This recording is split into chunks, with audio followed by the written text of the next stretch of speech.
అదృష్ట రత్నాలయం జ్యువెల్స్ అదృష్ట రత్నం అష్టైశ్వర్యాలకు మహానిలయం.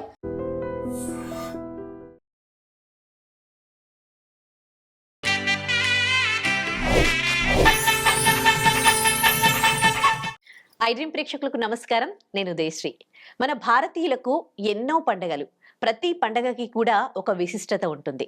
అయితే ఈ పండగలలో అతిపెద్ద పండగ సంక్రాంతి పండగ. ఈ పండగని మన భారతదేశంలో వివిధ ప్రాంతాల్లో రకరకాలుగా జరుపుకుంటూ ఉంటాం.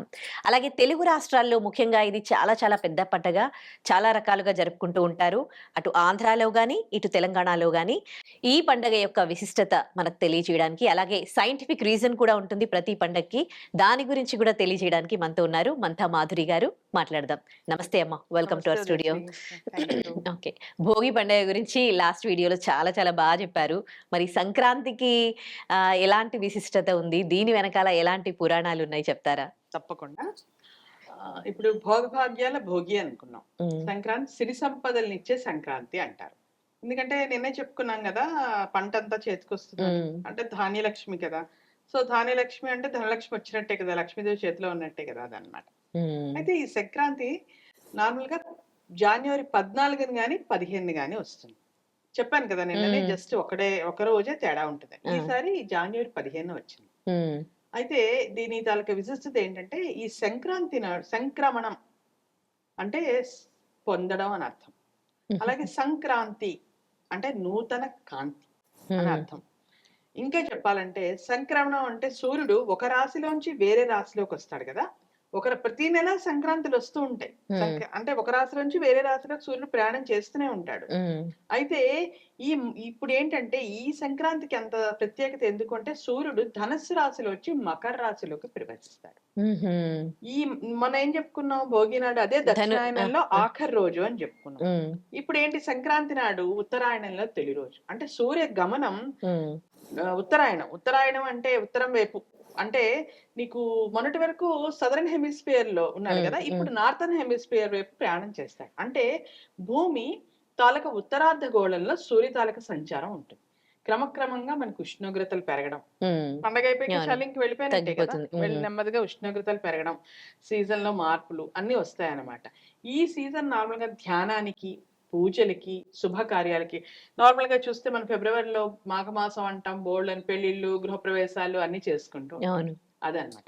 సంవత్సరానికి 2 అయినాలు, 6 నెలలు ఒక అయినం, 6 నెలలు ఇంకొక అయినం. ఇప్పుడు సూర్యుడు మకర రాశి నుంచి కర్కాటక రాశి వరకు ఉండేది ఈ ఉత్తరాయణం. మళ్ళీ కర్కాటక నుంచి తిరిగి మకర రాశిలోకి వచ్చేది దక్షిణాయనం. ఈ నార్మల్ గా ఈ ఉత్తరాయణం ఏంటంటే ఉత్తరాయణం పుణ్యకాలం కింద చెప్తారు. కరెక్ట్ గా ఏంటంటే ఉత్తరాయణం కరెక్ట్ గా మకర రాశిలోకి ప్రవేశించే గడల్ని ఉత్తరాయణ పుణ్యకాలం అంటారు. అయితే ఈ సంక్రాంతికి ఏముంది చెప్పుకోవాలంటే, సంక్రాంతి ఎందుకు చేస్తారు? అంటే చెప్పాను కదా, సంవత్సరంలో 12 సంక్రమణాలు వస్తాయి, ప్రతి రాశి నుంచి రాశి మానం. కానీ మకర సంక్రాంతికి చాలా విశిష్టత ఉంది అంట. ఎందుకు అంటే, మన పురాణాలు తీసుకుంటే శంకరాసురుడు ఒక రాక్షసుడు ఉండేవాడు. అతను దేవతల్ని చాలా ఇబ్బందులు పెడుతుండేవాట. ఏ యజ్ఞయాగాదులు చేసుకోనీయకుండా వాళ్ళని చాలా విసిగిస్తూ ఉంటే అతన్ని భరించలేక దేవతలందరూ వెళ్ళి విష్ణుమూర్తిని అడిగారట, ఇతన్ని సంహరించి మాకు కాస్త ఇది ప్రసాదించు, చచ్చిపోతున్న అతనితో పడలేకని. ఆ విష్ణుమూర్తి ఒక శక్తి ఉద్భవించి అతన్ని సంహరించిందని, ఆ సంహారం సంక్రాంతి నాడే జరిగిందని, అందుకు గుర్తుగా సంక్రాంతి చేసుకున్నాం చెప్తారు. అలాగే ఇంకో కథ ప్రకారం మందర పర్వతం మీద విష్ణుమూర్తి వెళ్ళి ఈ రాక్షసులందరినీ చంపేసి ఆ పర్వతం కిందే పాతి పెట్టేశాడని, సంతోషం అది కూడా సంక్రాంతి నాడే జరిగిందని, సంతోషంతో దేవతలందరూ సంక్రాంతి చేసుకున్నారని. అదొక కథ. ఇంకో కథ ప్రకారం ఏంటంటే, ఇప్పుడు సగరుడు అని ఒక ఇక్ష్వాకుల రాజు. ఇక్ష్వాక వంశం అంటే మన ఇక్ష్వాక రాజు సగరుడు. అతనికి 60,000 మంది పుత్రులట. ఆ 60,000 మంది పుత్రులు ఒకసారి కపిల మహర్షి ఆశ్రమానికి వెళ్ళి అతను తపస్సు చేసుకుంటూ ఉంటే తపోభంగం చేశారట. దాంతో ఆయన ఆగ్రహిస్తే ఆయన కళ్ళల్లోంచి ఒకలాంటి అగ్నిజ్వాలలు విడుదలై ఆ 60 మంది అక్కడికక్కడే బూడిద గుప్పల కింద మారిపోయారట. ఆ విషయం తెలిసి సగరుడు పరిగెత్తుకొచ్చి, మరి వీళ్ళందరికీ ఎలాగ ఉత్తమగతులు ప్రాప్తిస్తే, బూడిదలు అయిపోయారు కదా, వీళ్ళందరూ ఎలా ఉత్తమగతులు ప్రాప్తిస్తే స్వర్గానికి ఎలా వెళ్తారు అంటే, ఎప్పుడైతే శివుడి తాలూక తల మీద ఉన్న గంగ భూమికి వచ్చి ప్రవహించి ఈ కుప్పల మించి పారుతుందో ఆ రోజు మాత్రమే వీళ్ళు సద్గతి దొరుకుతుంది, ప్రాప్తిస్తాయి అని చెప్తాడంట. సద్గతులు కలుగుతాయి. అతను చాలా తపస్సు చేశాడు, అతని వల్ల కాలేదు. అతని తర్వాత వచ్చిన దిలీపుడని ఇంకా చాలా మంది చక్రవర్తులు తపస్సు చేశారు. కానీ అదే వంశానికి చెందిన భగీరథుడు అని ఒక చక్రవర్తి వచ్చి కొన్ని వేల సంవత్సరాలు తపస్సు చేసి మొత్తానికి శివుడి తలమించి గంగమ్మని కిందకి తీసుకొచ్చాడు. అయితే ఏ రోజైతే గంగమ్మ భూమి మీదకి వచ్చిందో అది సంక్రాంతి అంట. ఆ తర్వాత ఆ గంగమ్మ పారడం వాళ్ళందరికీ సద్గతులు ప్రాప్తించడం జరిగింది. ఇప్పుడు ఇంకో విషయం, దీనికి ఇంకోటి ఏం చెప్తామంటే వెస్ట్ బెంగాల్లో గంగా సాగర్ అని ఒక ప్లేస్ ఉంది, వినే ఉంటాం. ఆ గంగా సాగర్ ఏంటంటే గంగా నది వెళ్ళి సముద్రంలో కలిసే చోటు. ఆ ప్లేస్ లో ప్రతి సంవత్సరం ఈ సంక్రాంతికి జనవరి 14-15 రోజుల్లో చాలా పెద్ద మేళా జరుగుతుంది. మన కుంభమేళా లాంటి మేళా జరుగుతుంది. ఎందుకంటే సంక్రాంతి నాడు నదీ స్థానాలు, సముద్ర స్థానాలు, త్రివేణి సంగమం, లేకపోతే కుంభమేళ, లేకపోతే గంగాసాగర్ల స్థానం విశిష్టమైన ఫలితాలను ఇస్తాయని చెప్తారు. అయితే అదే రోజు గంగ మరి భూమి మీదకి అవతరించిన రోజు కదా, గంగ వెళ్ళి సముద్రంలో అక్కడ కలుస్తుంది. అందుకని ఆ గంగాసాగర్ లో మీడియా కవరేజ్ కూడా చాలానే ఉంటుంది. విపరీతంగా చేస్తారు, అంటే చాలా పెద్ద ఎత్తున ఉత్సవం చేస్తారనమాట. మనం వెళ్ళలేము, లక్షల కొద్ది వెళ్తారు, చాలా మంది జనాలు వెళ్తారు, అందరు స్నానం చేసి తీరుతారు అక్కడ.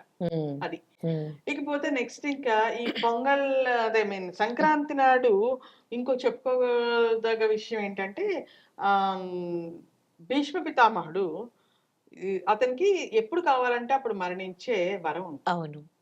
అతను ఏం చేస్తాడు, అంపశయ్యం మీద 58 రోజులు వెయిట్ చేస్తాడు ఉత్తరాయణ పుణ్యకాలం కోసం. ఎందుకంటే ఉత్తరాయణంలో మరణించిన వాళ్ళు నేరుగా స్వర్గానికి పోతారని నమ్మకం.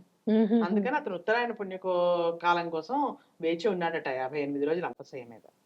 ఆ తర్వాత ఇంకా ఏం చెప్తారు, ఈ సూర్య భగవానుడు ఉన్నాడు కదా, నార్మల్ గా సంక్రాంతి నాడు సూర్య ఆరాధన ముఖ్యం. ప్రధానమైన సూర్యారాధన. సూర్యుడు తన కుమారుడైన శని ఇంటికి వెళ్ళాడని, సూర్యుడికి శనికి కొంచెం పడదు, అందువల్ల సూర్యుడు శని ఇంటికి వెళ్ళాడని, అందువల్ల బంధాలకి ప్రాముఖ్యత ఇచ్చే పండగ ఈ పండగ అని చెప్తారు. ఆ తర్వాత ఇంకా ఏం చెప్తారు, తర్వాత ఇంకా కథ ఏం చెప్తారు, ఇప్పుడు చూడు, ఈ మంది బేసికల్ గా ఈ వ్యవసాయ ఆధారిత దేశం. ఈ పండగ కూడా ఈ పాడి పంటలకు సంబంధించి, అంటే హార్వెస్ట్ ఫెస్టివల్ సంబంధించిన పండుగ. ఈ రోజు నాడు సంక్రమణం నాడు పంట ఇంటికి వచ్చిన కొత్త బియ్యం, ఆవు పాలు, తర్వాత కొత్త బెల్లం, తర్వాత అన్ని వేసి ఆవు నెయ్యి వేసి ఆరు బయట సూర్యుడికి ఎదురుగా ఈ మన ఆవు పేడతో చేసిన పిడకలు ఉంటాయి కదా, పిడకల మీద పాయసం వండుతారు, పరమాన్నం వండుతారు. దాన్ని పొంగల్ అంటారు. అందుకే మనం సంక్రాంతికి విష్ చేస్తున్నప్పుడు పొంగల్ అని విష్ చేస్తుంటాం, హ్యాపీ పొంగల్ అని. అలా వచ్చి పొంగల్ ఇవ్వండి నైవేద్యం పెడతారు సూర్యుడికి. అందుకని ఆ పండగకి కూడా పొంగల్ అనే దీంతో సంబోధిస్తూ ఉంటారు అనమాట సంక్రాంతి పండుగను కూడా. అయితే ఈ ఆ రోజు సూర్యారాధన విశేషమైన ఫలితాలను ఇస్తుందని కూడా చెప్తారు. ఇంకా సంక్రాంతి అంటే గుర్తొచ్చేది ఏంటి, ఒక నువ్వులు కానీ పొద్దున నువ్వులతో స్నానాలు చేస్తారు కదా, ఆ నువ్వులు ఎందుకు పెట్టుకుంటారు? కొంతమంది ఏంటంటే ఈ పండగని తర్వాత వద్దాం అక్కడికి, నెక్స్ట్ తర్వాత సంక్రాంతి అంటే గుర్తొచ్చేది ఇంకోటి ఏముంది, హరిదాసులు విష్ణునామ తిరునామం పెట్టుకొని చిరతలు పట్టుకొని పైన ఒక పాత్ర పెట్టుకొని, ఆ పాత్రని అక్షయ పాత్ర అంటారు. అది భూమికి సంకేతం అంటారు. భూమిలాగే ఉంటుంది, గుండ్రంగా ఉండి దానిపైన ఇలా గీతలు ఉంటాయి. మన లాటిట్యూడ్స్ లాంగిట్యూడ్స్ గీస్తే భూమి ఎలా ఉంటుందో అలా ఉంటుంది ఆ పాత్ర. ఆ పాత్ర తలమే పెట్టుకొని ఇంటింటికి వస్తారు. వాళ్ళు అక్కడ వస్తున్నారని తెలిస్తే వీళ్ళు ఇక్కడ బియ్యమో ఏదో కానుకలో పెట్టుకొని ఉంటారు. ఆ పాత్రలో ఆ బియ్యమో ఆ కానుకలు వేస్తారు. అతన్ని సాక్షాత్ విష్ణు స్వరూపుడిగా భావిస్తారు. ఆల్రెడీ లక్ష్మీదేవి ఇంటికి వచ్చేసింది పంట రూపంలో. హరిదాస్ కాలు పెడితే విష్ణుమూర్తి వచ్చినట్టు. ఇంకా ఎందుకని అతను ఆ పాత్ర తన ఇంటి దగ్గర తలమే పెట్టుకుంటాడు, మళ్ళీ ఇంటికి వెళ్ళాకే దించుతాడు. అది భూమిలాగా అక్షయ పాత్ర అనమాట, భూమికి సంకేతం అని చెప్తారు.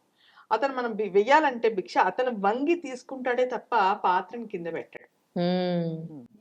ఎవరింట్లో అయితే మనం లేదని పంపించినా, లేకపోతే అతను మన ఇంటికి రాకపోయినా ఆ ఇంటికి అరిష్టం అంటారు. దేవుడిని మననేమో నెగ్లెక్ట్ చేస్తాడు, ఇగ్నోర్ చేస్తాడు అంట. దేవుడు మీకు మన మీద కృపలేదు అనుకుంటారు. ఆ తర్వాత ఇంకా ఏం గుర్తొస్తుంది సంక్రాంతి అంటే, వంటలు అవన్నీ చేసుకుంటూ పిండి వంటలు, రెగ్యులర్ గంగిరెద్దులు. హా, డూడు గంగిరెద్దు. బసవన్నలు అవును. ఆడిస్తారు కదా, ఆ ఆ బసవన్నలు గంగిరెద్దులను ఆడించాం. ఉమ్, దానికి కూడా ఒక కథ ఉంది. పూర్వం గజాసురుడు అని ఒక రాజు ఉండేవాడంట, ఆ రాక్షస రాజు. ఉమ్, అతను శివుడు పాపం చాలా త్వరగా లొంగిపోతాడు కదా భక్త సులభుడు. ఎవరన్నా కాస్త ఉమ్. ఏమాత్రం దేహి అని అంటే చాలు ఆయన. ఇచ్చేస్తాడు. ఒక ఆ ఏదో అంటారు కదా, ఆ చిటికెడు బూడిదేసి చెంబు నీళ్లు పోస్తే చాలు శివుడికి ప్రసన్నం అయిపోతాడని. ఆ శివుడు ఏం చేశాడు, ఆ శివుడిని తపస్సు చేసి నువ్వు ఎప్పుడు నాతోనే ఉండాలి కాబట్టి వచ్చి నా పట్టలో కూర్చో అన్నట్ట. ఉమ్, శివుడు అట్లాగే వెళ్ళిపోయి ఆయన పట్టలో కూర్చో. దేవతలు వీళ్ళందరూ వచ్చారు, వెతికారు, 3 లోకాల్లో ఎక్కడా కనపడలేదు. తర్వాత ఎలాగో చూస్తే తెలిసింది వాళ్ళకి గజాసుడు పొట్టలో ఉన్నాడని. ఉమ్. అతన్ని బయటికి ఎలా రప్పించాలి? అందుకని విష్ణుమూర్తి ఒక ఉపాయం ఆలోచించి, ఎప్పుడైతే ఎప్పుడైతే ఈ ఈ నందీశ్వరుడు ఉంటాడు కదా శివుడు ముందర, ఆ నందీశ్వరుణ్ణి గంగిరెద్దులాగా అలంకరించి దేవతలందరికీ తలా వాయిద్యం ఇచ్చి పాటలు పాడుకుంటూ కిందకి వెళ్ళి వాళ్ళ తాలూకా ఆట పాటలు రకరకాల విన్యాసాలు నృత్యాలతో గజాసురుణ్ణి ఏ, సంతుష్టిని చేసి ఉమ్, అప్పుడు గజాసురుడు అడుగుతాడు, నీకే వరం కావాలంటే నీ పొట్టలో ఉన్న శివయ్య కావాలని ఆ నంది కొమ్ములతో అతన్ని సంహరించి ఆ శివయ్యని బయటకు తీసుకొస్తారు. అప్పటి నుంచి ఎద్దులను అలంకరించి గంగిరెద్దులను ఆడే సాంప్రదాయం ఉంది అని ఒక కథ చెప్తారు. ఓకే. తర్వాత వచ్చేది ఏంటి, పితృదేవతారాధన. ఇందాక నువ్వు అన్నావు కదా నువ్వులు అని. ఉమ్, చాలా ప్రాంతాల్లో ఈ పండగని పెద్దల పండుగ అని కూడా అంటారు. అవును. నువ్వులతో స్నానం, తల మీద నల్ల నువ్వులు వేసుకుని ఉమ్, స్నానం చేసే ఆచారం కొన్ని ప్రాంతాల్లో ఉంటే, అంటే ఈ ఎందుకంటారంటే ఆ రోజున ఈ దేవతలందరూ ఆమ్, దక్షిణాయనం అంతా వాళ్ళకి రాత్రి, ఉత్తరాయణం పగలు. మన సంవత్సరం దేవతలకు ఒక రోజు. ఉమ్, అప్పుడే వాళ్ళందరూనేమో స్వర్గం వైపు వెళ్తూ ఉంటారట. ఈ చనిపోయిన పెద్దలు ఎవరైతే ఉన్నారో మన ఇళ్లలో, వాళ్ళు కూడా దేవతలతో పాటు స్వర్గానికి వెళ్తారని, ఉమ్, ఆ రోజు మనం గనక పితృదేవతలను ఆరాధిస్తే మిగతా 12 సంక్రమణాలను ఆరాధించిన ఫలితం వస్తుందని ఉమ్, ఉమ్, చాలా పెద్ద ఎత్తున ఆరాధిస్తారు. అంటే వాళ్ళకి ఇష్టమైన పదార్థాలన్నీ చేయడం, వాళ్ళకి ఏవో బట్టలు పెట్టడం, అవి ఇంకొకరు ఎవరికి ఇవ్వడం, బ్రాహ్మణులు పిలిచి స్వయం పాకాలు ఇవ్వడం, నువ్వులతో చేసిన పదార్థాలు వండడం, అవి తినడం. అలాగే తిలాదానం అని విశేష ఫలితాలను ఇస్తుందంట. తిలలు అంటే నువ్వులు, నువ్వులతో చేసిన పదార్థాన్ని దానం చేయడం, లేకపోతే నువ్వులు దానం చేయడం. ఉమ్, కొన్ని ప్రాంతాల్లో కొంతమంది నువ్వుల దానాలను తీసుకోరు. శనిది అన్నట్టుగా. ఇది వాళ్ళది మేమెందుకు తీసుకోవాలి అవును. అన్నట్టుగా. అలా అందుకని వాళ్ళని అడిగి చేయాలి. ఓకే. అది మహారాష్ట్రలో ఒక పద్ధతి ఉంది. ఉమ్, ఇలా తిరాదానాలు ఇవ్వకుండా వాళ్ళు ఏం చేస్తారు, నువ్వులతో స్వీట్స్ చేసి అందరికి ఆ, పంచేస్తారు. అందరూ అవును. తినేస్తారు. అవును. చిక్కీలు అవి చూసావు కదా, అవును. పూణేలో ఇప్పుడు అందరూ చేసుకుంటారు. అదే చేస్తారు అసలు. ఆ, అది ఎక్కువ నువ్వులు తినేది ఆ. సంక్రాంతి టైంలోనే. దీని వెనకాల సైంటిఫిక్ రీజన్ ఏంటంటే, నువ్వులు వేడి అని చెప్తారు. ఉమ్, ఈ సీజన్ అంతా చలికాలం. ఆ నువ్వులు తినడం వల్ల శరీరంలో వేడి వేడి పుడుతుంది. పెడుతుంది. అది అయిన తర్వాత ఇంకా కొంతమంది అంటే ఇప్పుడు మన హైదరాబాద్ లో కూడా చేస్తున్నారు, కానీ ఎక్కువ నార్త్ ఇండియాలో పతంగులు ఎగరేస్తారు, గాలిపటాలు. Kite festival. Kite Sankranti festival. అంటేనే కైట్ Kite ఫెస్టివల్. festival. ఎందుకని చెప్పాను కదా, ఉత్తరాయణం అంటే దేవతలకు పగలని. వాళ్ళ దేవతలు ఆకాశంలో సంచరిస్తూ ఉంటారట. వాళ్ళ కిందకి చూస్తే ఈ కైట్స్, ఈ పతంగులన్నీ చాలా అందంగా కనిపిస్తాయట. అవి చూసి వాళ్ళు చాలా హ్యాపీగా ఫీల్ అయ్యి వరాలు ఇస్తారట. వాళ్ళకి ఎంటర్టైన్మెంట్ అన్నమాట. అందుకని పతంగులు ఎగరేసే ఆచారం కూడా ఉంది. ఓకే. అయిపోయిందా? ఇంకేముంది, నువ్వు చెప్పినట్టు రకరకాల పిండి వంటలు, అరిసెలు. అరిసెలలో కూడా మళ్ళీ నువ్వులు ఎక్కువ వేస్తారు. అవును. ఎందుకంటే ఈ ఆ. వేడి, శరీరంలో వేడి పుట్టడానికని అరిసెలు, ప్రత్యేకంగా అరిసెలు చేస్తారు ఉమ్, సంక్రాంతి అంటే. అవును. ఇంకా రకరకాల పిండి వంటలు, ఇంకా పితృదేవత ఆరాధన, ఇష్టదైవారాధన, పూజలు, కొత్త బట్టలు, ఇవన్నీ కామనే కదా. తర్వాత కొత్త ఇంట్లో అందరూ బంధువులు, ముఖ్యంగా ఈ సంక్రాంతికి కూతురు అల్లుడు, కొత్త అల్లుళ్ళు మరీ ప్రత్యేకంగా ఉమ్, వస్తారు. పండక్కి వస్తారు. పండగకు వస్తారు, పిలుస్తారు, వాళ్ళని ఇన్వైట్ చేస్తారు, చేసి వాళ్ళకి కావాల్సినంత ఇవ్వడం. ఎందుకంటే కొత్త అల్లుడిని కూడా సాక్షాత్తు విష్ణుమూర్తి లాగా ఉమ్, భావిస్తారనమాట. ఓకే. తర్వాత ఇందాక మనం చెప్పుకున్నాం కదా గంగిరెద్దులని. గంగిరెద్దులు కూడా వచ్చి ఆడిచ్చి ప్రతి ఇంట్లో కాలు పెట్టించుకుంటారు. ఎందుకంటే గంగిరెద్దులు అలా కాలు పెడితే శివయ్య ఇంట్లో కాలు పెట్టినట్టు, సాక్షాత్తు పరమశివుడు కాలు పెట్టినట్టు. ఉమ్, పండగ అంటే అందరూ దేవతలు కూడా రావాలన్నమాట. ఓకే. ఇంకా రంగురంగుల ముగ్గులు, భోగి కుండలని, పొంగల్ కుండలని, చెరుగళ్ళని, పతంగులని, రకరకాల ముగ్గులు వేస్తారా, తోరణాలు, ఇవన్నీ క్వైట్ కామన్. ఉమ్, కొత్త బట్టలు, సంక్రాంతి సంబరాలు, అందరూ బంధువులతో గడపడం, ఇవన్నీ. ఇంకా ఈ రోజు ఇంకో ప్రత్యేకత ఏంటంటే ఆ కూష్మాండ దానం. ఉమ్, కూష్మాండం అంటే సంస్కృతంలో కూష్మాండం అంటే తెలుగులో గుమ్మడికాయ అని అర్థం. పెద్దది పసుపు రంగు గుమ్మడి, కొన్నిసార్లు గ్రీన్ కలర్ లో కూడా ఉంటుంది చూసారా, తీయ గుమ్మడి అంటారు. ఉమ్, గుండ్రంగా ఉండి దాని మీద ఇలా గీతలు ఉంటాయి. అవును. అదేంటంటే భూమి మనం గుండ్రంగా ఉంటుంది అనుకుంటాం కదా, కానీ భూమి మీద లాటిట్యూడ్స్ గీస్తే కరెక్ట్ గా గుమ్మడికాయ లాగే ఉంటుందండి. ఆ గుమ్మడికాయని ఎవరికైనా దానం ఇస్తే భూమండలాన్ని దానం ఇచ్చినట్టట. అందుకని కుష్మాండ దానం విశేషమైన ఫలితాన్ని ఇస్తుంది అని చెప్తారు. ఎన్ని ప్రాముఖ్యతలు ఉన్నాయి అసలు దీని కొన్ని వెనకాల. ప్రాంతాల్లో ఈ సంక్రాంతికి బొమ్మల కొలువు కూడా పెడతారు. బొమ్మల కొలువులు, కోడి పందాలు. కోడి పందాలు ఈ ఉభయ గోదావరి జిల్లాలో కోడి పందాలు. ఆ కోడుల్ని సంవత్సరం పాటు బ్రహ్మాండంగా పెంచి వాటికి జీడిపప్పులు గట్ర పెట్టి వేలు ఖర్చు పెడతారు. వాటి పందాలు అవి ఏంటంటే రాజుల తాలూకా పౌరుషానికి ప్రతీకగా చెప్తారు. అంత బాగుంది కానీ పాపం మూగజీవాలు వాళ్ళకి దెబ్బలు తగులుతాయి, కొన్నిసార్లు పాపం చచ్చిపోతాయి. మనం అంతకన్నా ఎక్కువ మాట్లాడమంటే కాంట్రవర్సీ అవుతుంది. సో ఇక్కడితో వదిలేద్దాం. వినోదంలో భాగంగా వాళ్ళు ఆ కోడి పందాలు కూడా పెట్టుకుంటారు. ఆ కోడి పందాల మీద బెట్టింగ్లు చేస్తారు, అక్కడ పోయి చూస్తారు. దానికి అసలు ఏపీలో ఎంత పెద్ద పండగో అసలు. అరేంజ్మెంట్స్, పోలీసు, చాలా గవర్నమెంట్ కూడా ఇన్వాల్వ్ అవుతుంది. పోలీస్ డిపార్ట్మెంట్, అంత పెద్ద పండగ. అయితే ఈ సంక్రాంతిని కూడా రకరకాలుగా దేశం అంతా చేసుకుంటారు. రకరకాల మాఘీ అని పిలుస్తారు కొంతమంది మకర సంక్రాంతి అని చాలా పిలుస్తారు. కొన్ని ఏరియాల్లో, కొన్ని స్టేట్స్ లో దీన్ని మాఘీ అని పిలుస్తారు. ఇందాక చెప్పినట్టే, భోగిలో చెప్పుకున్నట్టే కొద్ది గొప్ప మార్పులతో చిన్న చిన్న చేంజెస్ ఉంటాయి ఎవరి ఆచారాల ప్రకారం. బట్ ఓవరాల్ గా ఇండియా అంతా చేసుకునే పండగల్లో ఇది ఒకటి. ఈ బొమ్మల కొలువు ఎక్కడ చేసుకుంటారండి? బొమ్మల కొలువు మన దీంట్లోనే, అంటే ఒకసారి గుంటూరు జిల్లా అటేపు వాళ్ళు కొన్ని ప్రాంతాల వాళ్ళు తక్కువగా పెడతారు. అంటే తెలంగాణలో దీపావళికి పెడతారు కదా, తమిళనాడు, ఆంధ్రాలో అయితే దసరాకి పెడతారు. బట్ ఇక్కడ కూడా పెడతారు. కాకపోతే స్పెసిఫిక్ గా నెల్లూరు, గుంటూరు జిల్లాల వాళ్ళందరూ ఒకసారి నేను వెళ్ళాను, అందుకని నాకు ఖచ్చితంగా తెలుసు. వాళ్ళలో ఇదే పెట్టుకునే ఆచారం ఉంది. కాకపోతే మనకి ఇప్పుడు దీపావళికి తెలంగాణలో లేకపోతే ఆంధ్ర, తమిళనాడులో మన దీనికి పెట్టినంత వైడ్ రేంజ్ లో కాదు, తక్కువ మంది పెడతారు. సో ఈ విధంగా ఉంటుంది అనమాట మన సంక్రాంతి. ఇంకొక ప్రత్యేకత ఏంటంటే సంక్రాంతికి మకర జ్యోతి. అవును, నేను అడుగుదాం అనుకున్నాను ఈ క్వశ్చన్ యాక్చువల్లీ. అదే అయ్యప్పలు అందరూ వెళ్తారు కదా, పక్కన కుందల శిఖరం అని శబరిమల నుంచి ఒక 4 కిలోమీటర్ల దూరంలో ఒక కొండ ఉందంట. ఆ కొండ దగ్గర మేడంబల్పాడు ఏదో ఊరుంది.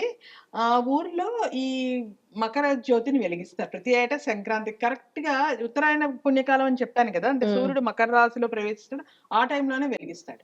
దీని ఏం చెప్తారంటే, మకరాసురుడు అనే ఒక రాక్షసుడిని అయ్యప్ప వధించాడని, ఆ వధించి తనే జ్యోతి రూపంలో భక్తులను ఆశీర్వదించడానికి వస్తాడని, ఈ అయ్యప్ప భక్తులు అందరూ కూడా ఆ జ్యోతి చూడడానికి కొన్ని లక్షల సంఖ్యలో వెళ్తారు. 40 రోజులు దీక్షలు అవి చేసుకుని ఆ రోజుకి అక్కడ ఉండేలా ప్లాన్ చేసుకుంటారు. ఎందుకంటే ఆ జ్యోతి చూడడం వల్ల వాళ్ళ జన్మ ధన్యం అవుతుందని భావిస్తారు. అది కూడా సంక్రాంతి. అవును, టీవీలో కూడా చూస్తూ ఉంటారు, వెళ్ళలేని వాళ్ళు. కవరేజ్ ఉంటుంది, మనం అందరం టీవీలోనే చూస్తాం కాబట్టి.